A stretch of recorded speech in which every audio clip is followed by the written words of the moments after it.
guys, so ngayon guys, dahil may pattern siya ako na mag-makeup. Ano ka ba? Ay, wag yan. Kaki ka.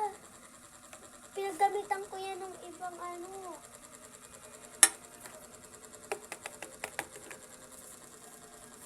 Gusto ko po kasi mag-makeup artist or ano po. Ito po makeup. Malamang. Tumingala ako, matanggal man lang yung kasi mo dyan sa iyong... Huy! Ang OA mo, te. Ano ba, be?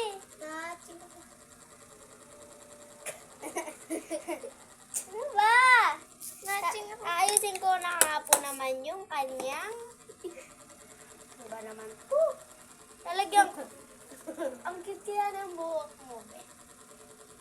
Papagantit nga ako na buhok.